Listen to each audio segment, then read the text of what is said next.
ನಮ್ಮ ರಾಷ್ಟ್ರಧ್ವನಿ ನ್ಯೂಸ್ಗೆ ಸ್ವಾಗತ. ಕಲ್ಯಾಣ ಮಂಟಪಗಳಲ್ಲಿ ಮದುವೆಗೆ ಬರುವ ಮಕ್ಕಳೇ ಟಾರ್ಗೆಟ್. ಬಣ್ಣದ ಮಾತುಗಳನ್ನಾಡಿ ಮಕ್ಕಳ ಕತ್ತಿನಲ್ಲಿದ್ದ ಚಿನ್ನದ ಸರಗಳನ್ನು ಕ್ಷಣಾರ್ಧದಲ್ಲಿ ಎಗರಿಸುತ್ತಿದ್ದ ಸಂಪಿಗೆಹಳ್ಳಿ ಪೊಲೀಸರಿಂದ ಖತರ್ನಾಕ್ ಆಸಾಮಿ ಬಂಧನ. ಆರೋಪಿ ಬಂಧನದ ಬಳಿಕ 8 ಪ್ರಕರಣಗಳು ಬೆಳಕಿಗೆ ಬಂದಿವೆ. ಮದುವೆ ನಡೆಯುವ ಕಲ್ಯಾಣ ಮಂಟಪಗಳನ್ನೇ ಬಂಡವಾಳ ಮಾಡಿಕೊಂಡು ಟಿಕ್ಟಾಕ್ ಆಗಿ ಬಟ್ಟೆಗಳನ್ನು ಹಾಕಿಕೊಂಡು ಹೋಗಿದ್ದ ಆಸಾಮಿ ಕಲ್ಯಾಣ ಮಂಟಪದಲ್ಲಿ ಚಿನ್ನಾಭರಣ ಧರಿಸಿ ಬರುವ ಮಕ್ಕಳನ್ನೇ ಟಾರ್ಗೆಟ್ ಮಾಡಿ ಯಾಮಾರಿಸುತ್ತಿದ್ದ. ಪರಿಚಯಸ್ಥರಂತೆ ಮಾತನಾಡಿಸಿ ಸ್ಥಳದಿಂದಲೇ ಸಂಪಿಗೆಹಳ್ಳಿ ಪೊಲೀಸ್ ಠಾಣೆಯಲ್ಲಿ ಪ್ರಕರಣ ದಾಖಲು. ಕ್ಷಣ ಸುದ್ದಿಗಾಗಿ ವೀಕ್ಷಿಸಿ ನಮ್ಮ ರಾಷ್ಟ್ರಧ್ವನಿ ನ್ಯೂಸ್ ಕನ್ನಡ.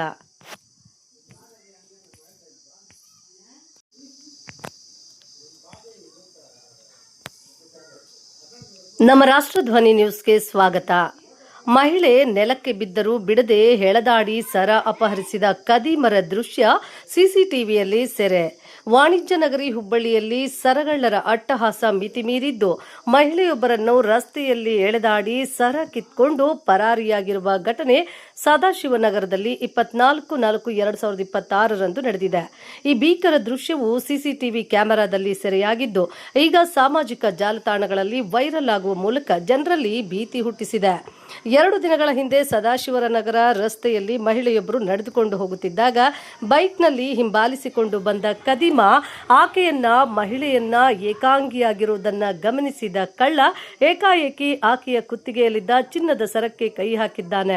ಎಳೆದಾಟಕ್ಕೆ ಮಹಿಳೆ ರಸ್ತೆಯ ಮೇಲೆ ಬಿದ್ದರೂ ಸಹ ಆತ ಮಾತ್ರ ಬಿಡದೆ ಬಲವಂತವಾಗಿ ಸರವನ್ನ ಕಿತ್ಕೊಂಡು ಬೈಕ್ ಹತ್ತಿ ಎಸ್ಕೇಪ್ ಆಗಿದ್ದಾನೆ.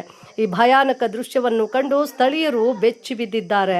ಜನನಿಬಿಡ ಪ್ರದೇಶಗಳಿಂದ ಏಕಾಂತದ ರಸ್ತೆಗಳನ್ನು ಟಾರ್ಗೆಟ್ ಮಾಡುತ್ತಿದ್ದರೂ ಕಳ್ಳರು ಹಾಡಹಗಲೇ ಇಂತಹ ಕೃತ್ಯವೆಸಗುತ್ತಿರುವುದು ಆತಂಕಕ್ಕೆ ಕಾರಣವಾಗಿದೆ. ಇಷ್ಟೆಲ್ಲ ದೊಡ್ಡ ಘಟನೆ ನಡೆದಿದ್ರೂ ಸಹ ಸಂತ್ರಸ್ತ ಮಹಿಳೆ ಇವರಿಗೆ ಪೊಲೀಸ್ ಠಾಣೆಗೆ ಬಂದು ದೂರು ನೀಡಿಲ್ಲ ಎಂದು ತಿಳಿದು ಬಂದಿದೆ. ಆದರೆ ವೈರಲ್ ಆಗಿರುವ ದೃಶ್ಯವನ್ನ ಗಂಭೀರವಾಗಿ ಪರಿಗಣಿಸಿರುವ ಪೊಲೀಸರು ಸ್ವಯಂ ಪ್ರೇರಿತವಾಗಿ ಮಹಿಳೆಯನ್ನ ಪತ್ತೆ ಹಚ್ಚಲು ಮುಂದಾಗಿದ್ದಾರೆ. ಜೊತೆಗೆ ಸಿಸಿಟಿವಿ ದೃಶ್ಯದ ಆಧಾರದ ಮೇಲೆ ಕಳ್ಳನಿಗಾಗಿ ಬಲೆ ಬೀಸಿದ್ದಾರೆ. ಕ್ಷಣ ಸುದ್ದಿಗಾಗಿ ವೀಕ್ಷಿಸಿ ನಮ್ಮ ರಾಷ್ಟ್ರಧ್ವನಿ ನ್ಯೂಸ್ ಕನ್ನಡ.